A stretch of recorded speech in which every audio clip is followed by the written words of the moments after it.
Some time ago, I was asked if I would acquire and test the XF90 and put a video up on it, and so I agreed to do so. So let's go over a little bit of the background and then we'll go into the videos themselves. The XF90 was originally conceived as a penetration fighter, and it was a groundbreaking aircraft in a number of ways. It used a special type of aluminum and cast forgings, which made it capable of taking up to 12 Gs of turn.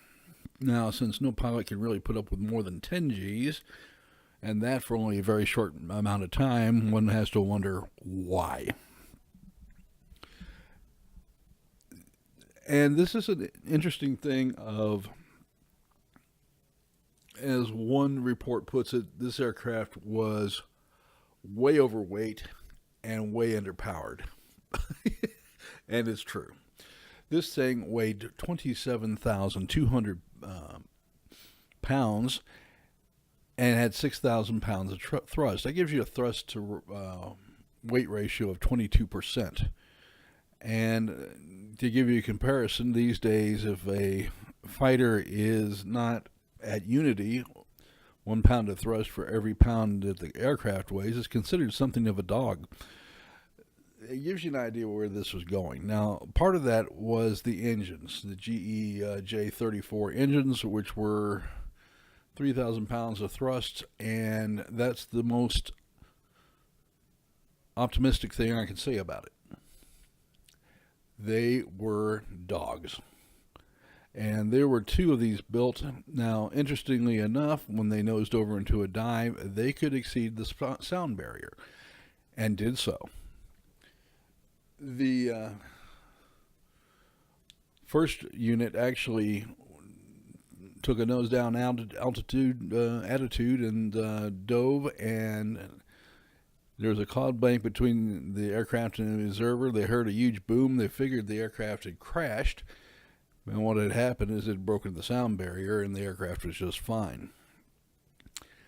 This thing was lost to the XF-88 Voodoo, which was also canceled. And there was a subsequent program that resulted in the Voodoo that we all know and love. Well, maybe not love, but at least appreciated for what it was. A long-range intercepting fighter. But it was interesting from a design standpoint, and it's interesting as a watermark in aviation as to what was a bit of an overreach. This thing weighed 80% more than a Sabre. And this was also the early 50s, where the fascination of taking anything and everything and exposing them to nuclear blast took a new high when they took an experimental aircraft that they decided they didn't want anymore and put it out there in the Nevada test range. And this was the fate of the aircraft. Now, it is now sitting in the National Aerospace Museum being cleaned up and getting ready for display.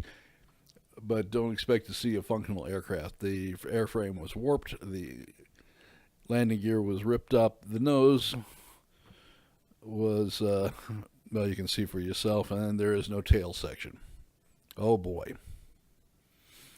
Such is the fate of the XF-90.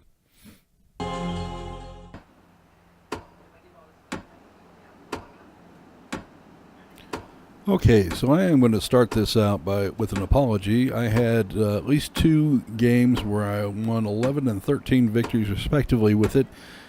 And you know that ice cold ball of that forms in the pit of your stomach when you have done something incredibly stupid, and I realized that I hadn't recorded either one of them. Then I had all sorts of defeats where I managed to shoot down far more aircraft than I did in these particular pair of videos. And again, but they were defeats. Who wants to see me lose, right? So what I just finally settled on what I got. This, as I stated earlier, is the result of a request to show the XF-90. I had researched a couple of planes finally just cash them in, go ahead and honor the request, and so here we go. Now, the actual XF90 is pretty much a failure. And in this game, it is the wonder child of high altitude man in a missile, straight line performance. Don't try to do anything else with it type of plane. Now, all the high altitude heavy fighters kind of fall in that formula. This one just does it to a more extreme example. And one of the first things you'll notice upon acquiring the XF90 is it has a 17.3 360 turn time, which means if you try to turn with anything, you're probably going to lose, and I would take a guess that there are some bombers that come close to that turn time, and some ground attack aircraft that might very well give it a run for its money. This is an aircraft, however, that you can't outrun. And because of the 6 20 millimeter cannon, and they are the Mark 12s on this. They are 3,300 feet per second, 20 millimeter cannon. And as this poor 262 is finding out, very effective. So it's hard not to love the firepower on this thing. It is hard to run away from this thing. Not saying you couldn't do it, but it better be a real good game, and the other aircraft better and your aircraft better have the engine failure if somebody's going to outrun you. However, if you're in a heavy fighter and you're facing one of these things, you're going to have to do something that you're not used to doing in a heavy fighter and get into a turning contest with this, because you're going to win. It might take you a little longer than you're used to in a turn and burn, but you will win that every time.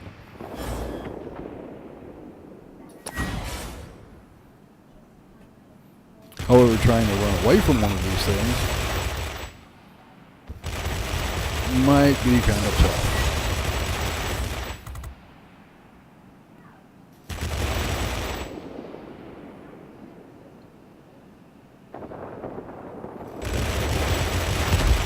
Because the thing has got well over 400 mile an hour, pushing 500 mile an hour cruise speed. I have been in these where they're going over 700 miles an hour. And yes, it would be breaking the sound barrier.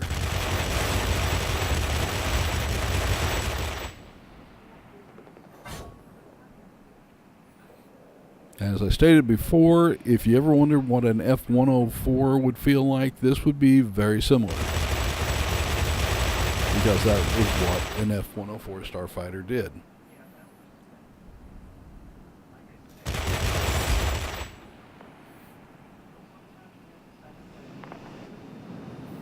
And you notice I'm having tremendous trouble getting guns or even getting in a firing position on this MiG. Or I'm sorry, the 262. The turn performance is abysmal. I mean, just rotten. What you want to do is get a good bit back, get a good firing run on somebody, and kill them as close to the one-shot pass as you can do.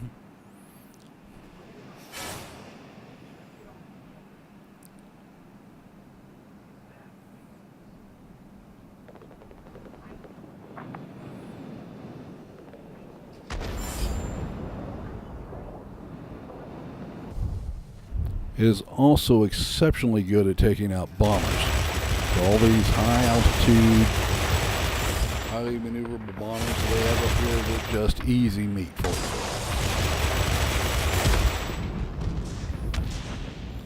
them. And because they're spitting 200 DPS out their back end and you're sitting out just shy of 1,100 DPS out your front end, they're going to lose that even with the 30% downtake you take, but they get the proper tail gunner skills going.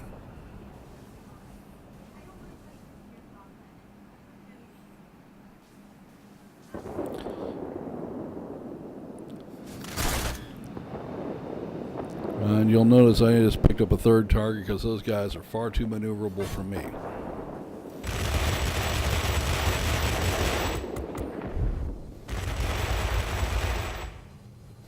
This is not a see-it-all, do-it-all type of aircraft.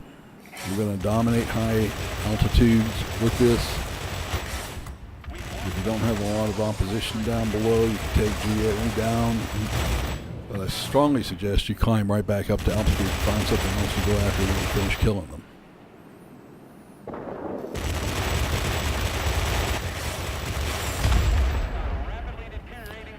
Getting proper lead with these aircraft because of the lack of responsiveness can sometimes be a challenge.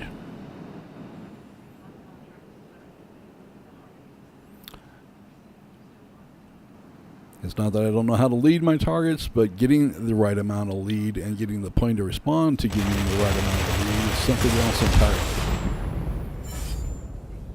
Front quarter and beam attacks are strongly suggested.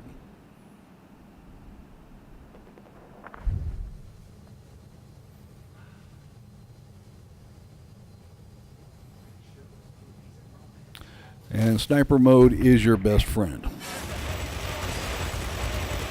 Use it.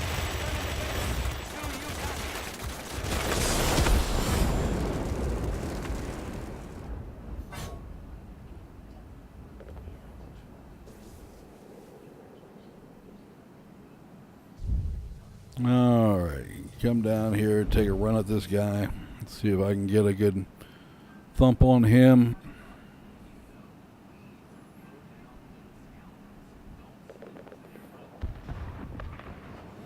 Got him lined up. And we run out of time. All right, we'll just move on to the next one. Okay, so, yeah, I've had better games, but what the heck.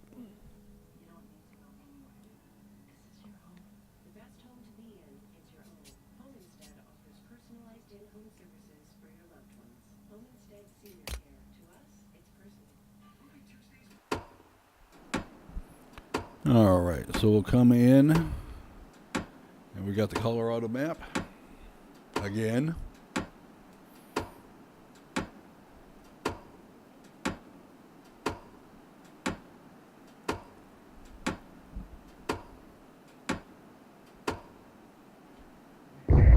Pilots, get ready for action. Let's go.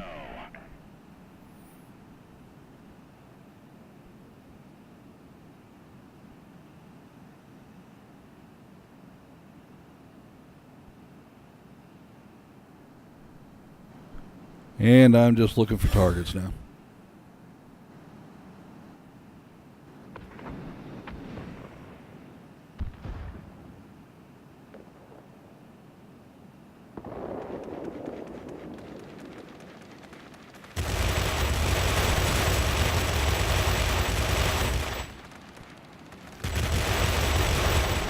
And this guy's doing more or less than 3 fighters on his tail.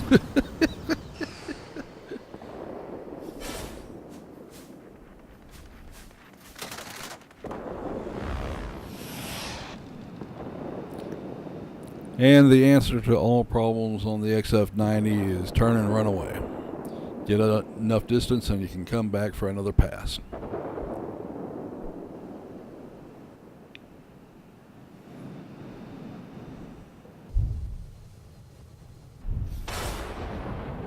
Got a heavy fighter. I want him gone.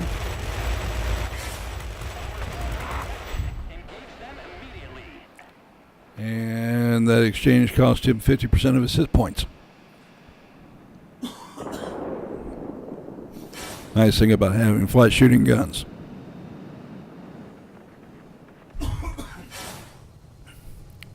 All right.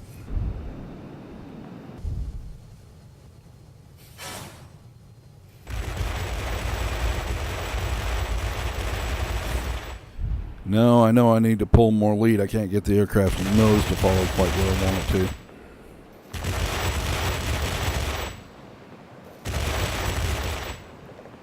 Which is the only reason it's still in the sky.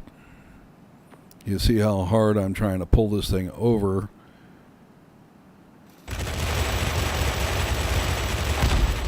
and it ends very quickly once you get the right lead. Getting the aircraft pointing to get the right lead, that's another issue. Now you notice I've got 2 planes behind me. I still got thrust and boost.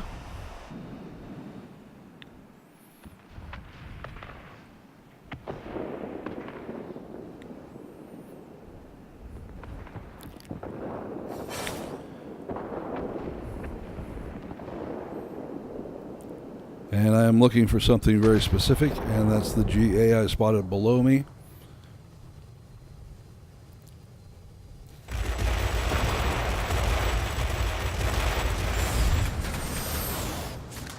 You notice I got so low I even left a dust trail behind me.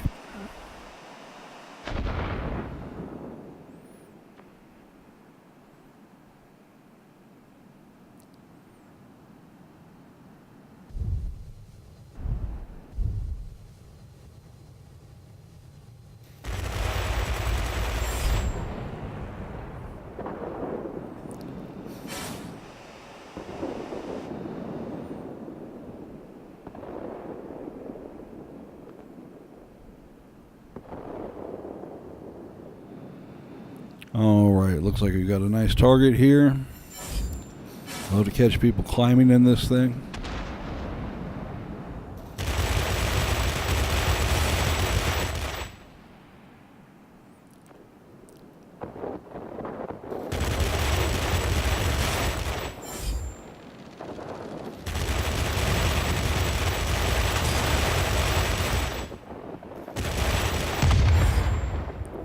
And that takes care of that.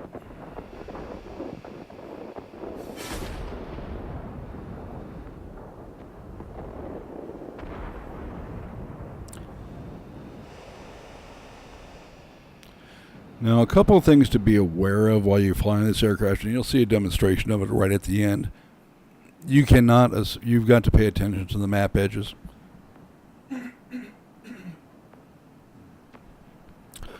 Because you can get trapped by other aircraft. And in fact, this is how this game ends for me, as a matter of fact. I ran out of boost. And this is an aircraft that running out of boost could end you.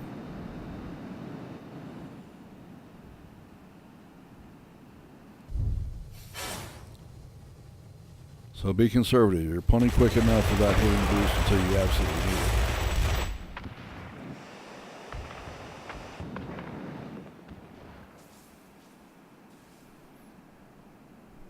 Now you notice I hit the J7W3, made no attempt to turn with him immediately, and instead lined up for another long pass.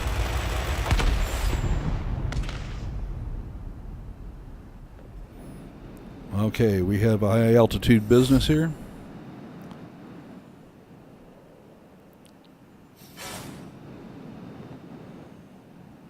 He's after our bombers.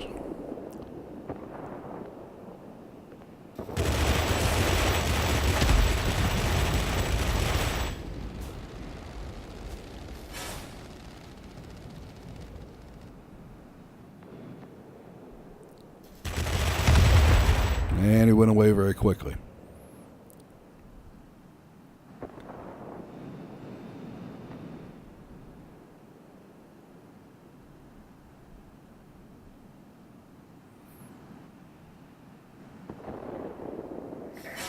Be advised, a line of thunderstorms is approaching. We'll soon be unable to provide support. Do you copy? Over.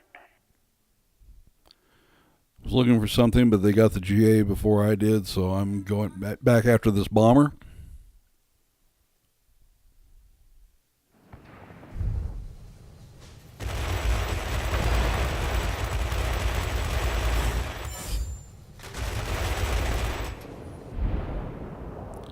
Pretty well chewed up anyway, but it didn't take long to get him.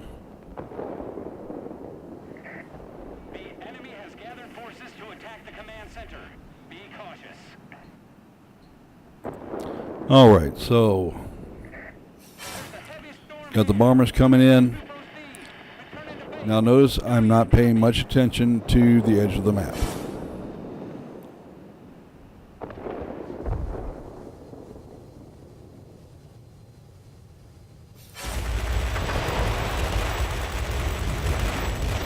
Okay, ripped him up pretty hard, coming back around.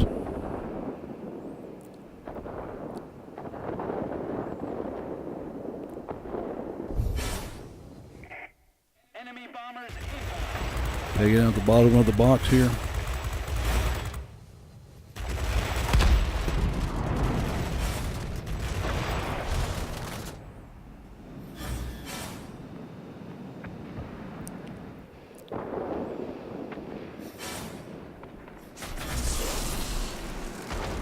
And I've managed to get myself in a position where I'm very low on thrust, heading for the edge of the map.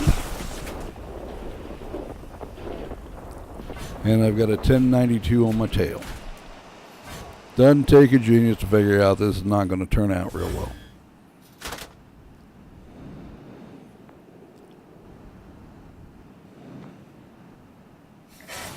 We have control of all airfields in this area. Tactical superiority achieved.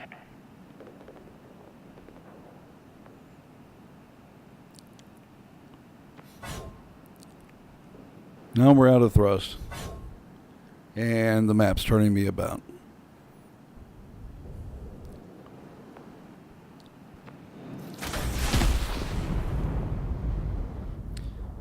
Yeah, there's a motto to this story, isn't there, kids?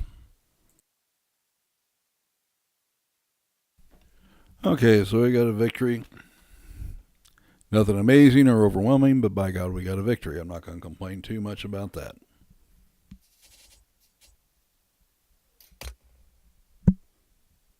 Six kills, 1 assist. All right, my conclusions about the aircraft. Used correctly, it's a great plane. It's not invincible. It's not. I've killed way too many XF-90s. You just need a fast enough aircraft and a good enough gun with some high altitude capability. So that's going to limit you counting this aircraft to either another heavy fighter or the MiG-15, 1101, 1092, Swift are all capable of running this aircraft down because you have a limited map. Remember to have a great day. Remember to like the video, and we'll see you soon.